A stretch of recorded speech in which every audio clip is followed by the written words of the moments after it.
My brothers and sisters, God bless each and every one of you, and welcome to another installment of Ask Pastor Williams Anything. Today's question is a great one.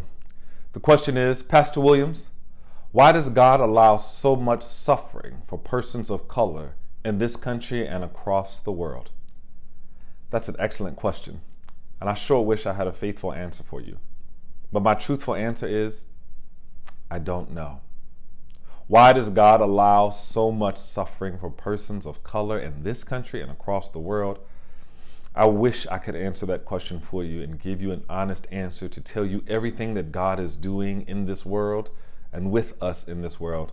But truthfully, I do not know. There's two things that I want to tell you in response to this question, and two things I do know. Number one is that when you ask, why does God allow so much suffering, you're asking the right question. God didn't do it. God allowed it. You see, there's a difference between the permissive will of God and the divine will of God. And in God's divine will, those are things that God did, God made happen. It was in God's divine will to create the heavens and the earth. First day, and God said, let there be light, and there was light. God did it. God made it happen. But when it comes a few months back to that police officer from Minneapolis who put his knee on the neck of George Floyd, for 8 minutes and 46 seconds, did God do that in the same way God created light? I would offer to you no. Did God have the power, omnipotence to stop it? I would say yes. Did God have the omniscience, the knowledge that it was going to happen? I would say yes. But pursuant to your question, God allowed it rather than making it happen. This is a very important distinction, because if God was making the evil happen, if God was doing evil in this world, if God was doing the suffering in this world, then I think we'd have to have a totally different discussion about whether this is a God who is worthy to be served, worshiped, honored, and glorified. The truth of the matter is, our faith is God is not divinely ordaining it, God is permissively allowing it. And the reason that God is permissively allowing it, I do not know the specific reasons. I can't answer you that. I can tell you that Scripture says in Romans 8:28, all things work together for good. So this is where your faith comes in. Number one, you got to believe that God's not ordainingly doing it, but God is allowing it. And the second thing you've got to believe is that if God is allowing it, somehow God is going to take what Satan intends for evil, and God is going to use it for good.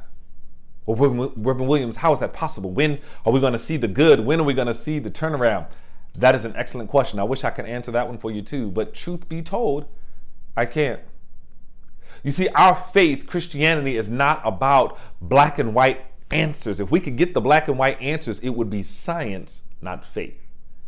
Since this is not a science, but yet it is a faith, we live in that very uncomfortable liminal space of the gray where we haven't yet seen it, but we believe in it because we trust God and we have faith. So do I have to have faith that somehow there is purpose behind all this suffering? Yes, I do. Do I have to have faith that somehow behind all of the suffering that people of color all across this world have to deal with, that somehow it would work out to our good? Yes, I believe. I believe and I trust Him, and that's why I've dedicated my life to God. And I know and believe in my heart that you believe too, which is why you've asked the question. We have to pray and study and fellowship and strengthen our faith to be able to walk with God, or else we would just give up. We would take on the evil of our oppressors, and we would simply behave like they behave. It's faith that's going to bring you through. It's faith that's going to call you to a higher way of living and a higher level of being. It is your faith that is going to sustain you and ultimately answer these great existential questions that you are raising. It's not going to come by direct answers like science. It's going to come by faith. So why God is doing it, I do not know. But do I believe that somehow it would work out to the good? Yes. And when am I going to see that good? I do not know, but I trust Him. And that's what I'm asking you to do, my friend. I'm asking you to suspend belief, suspend knowledge, suspend what makes sense, and trust Him. Trust in the Lord with all thine heart, and lean not to your own understanding. In all thy ways acknowledge Him, and He will direct thy path. What an excellent question. I pray that my answer has helped you in some way. My brothers and sisters, keep the questions coming. This is Ask Pastor Williams Anything. God bless you.